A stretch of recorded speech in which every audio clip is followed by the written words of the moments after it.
Halo, langsung aja ya. Pernah kepikiran nggak soal skenario gimana kalau paling gila di tahun 1959? Kita bakal bahas satu momen krusial yang secara harfiah mengubah jalan sejarah bangsa kita.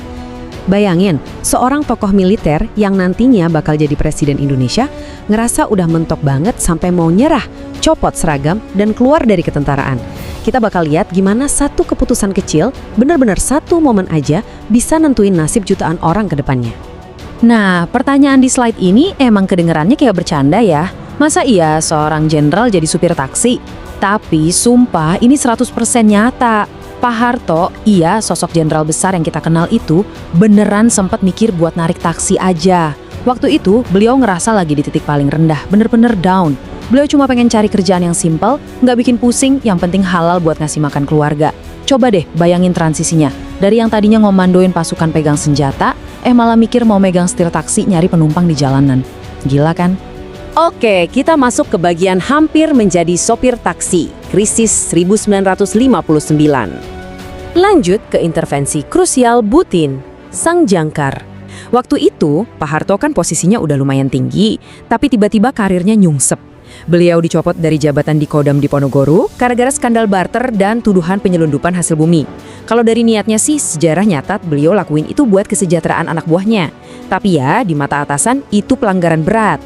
Beliau langsung jatuh banget, ngerasa patah arang.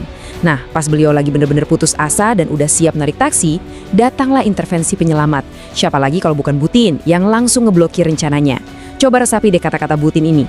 Dengan tenang tapi tajam, beliau ngingetin suaminya. Saya ini menikah sama prajurit, bukan sopir taksi.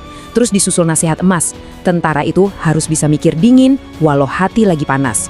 Wah, ini bukan sekedar omelan istri biasa ya.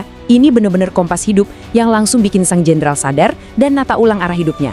Sekarang kita bahas sang penyelamat di balik layar. Intervensi Jenderal Gatot Subroto. Tapi ya, di dunia militer, punya istri yang suportif doang gak cukup buat nyelesain masalah institusi. Situasinya tuh lagi benar-benar di ujung tanduk. Kenapa? Karena Jenderal Aha Nasution waktu itu udah siap-siap mau mecat Pak Harto dengan tidak hormat gara-gara kasus tadi. Untungnya, dan ini kita ngomong netral berdasarkan sumber ya, Mayor Jenderal Gatot Subroto turun tangan jadi penengah. Beliau ini ngelihat, wah, orang ini punya potensi taktis dan kepimpinan yang gede nih. Jadi daripada main pecat, beliau ngasih solusi cerdik, pindahin aja Soeharto ke Sekolah Staf dan Komando Angkatan Darat atau SSKAD di Bandung. Statusnya sih emang hukuman, tapi esensinya itu pembinaan strategis. Coba bayangin, kalau Gatot Subroto nggak intervensi, nasihat mikir dingin dari Butin tadi nggak bakal ada arena buat dipraktekkan kan? Terus, coba deh kalian perhatiin timeline ini. Kecepatan pemulihannya itu loh, asli nggak masuk akal. Dari titik paling ancur absolut di tahun 1959 waktu beliau mau narik taksi, masuk ke masa pembinaan di Bandung, tahu-tahu di tahun 1962 udah diangkat jadi panglima buat operasi militer terbesar di Indonesia. Cuma butuh waktu singkat banget dari status hampir dipecat melompat jadi panglima tertinggi operasi. Gila sih, transisi secepat ini jarang banget terjadi di sejarah militer manapun. Kita masuk ke titik balik di Bandung, pengasingan yang produktif. Masa yang disebut pengasingan di Bandung itu sebenarnya jadi semacam katalis utama. Berkat pegangan mental dari Butin Pak Harto, milih buat nggak tenggelam dalam rasa malu.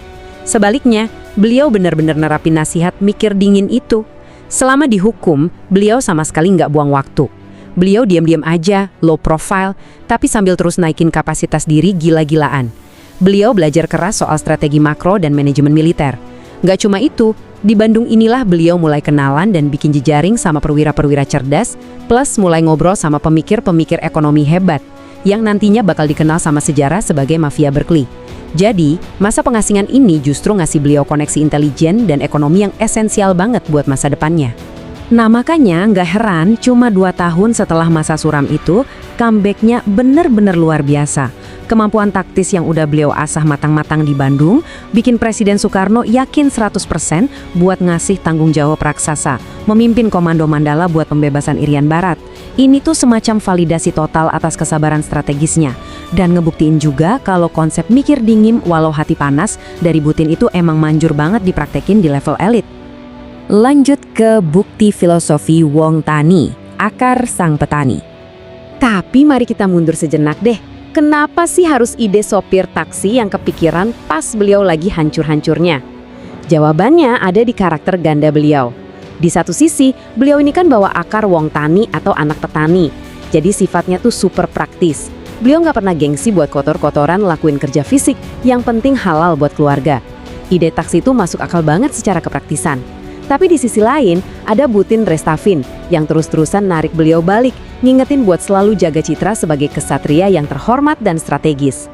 Nah, tarik ulur yang pas antara etos pekerja keras sama wibawa seorang kesatria inilah yang nantinya ngebentuk fondasi gaya kepemimpinan beliau. Yang bikin makin salut, filosofi praktis ini terus beliau bawa sampai pas udah duduk di kursi presiden. Konsep wong tani tadi ditransformasi jadi kebijakan negara yang beneran real. Kalian mungkin ingat dari pelajaran sejarah soal kebiasaan beliau yang suka belusukan inkognito?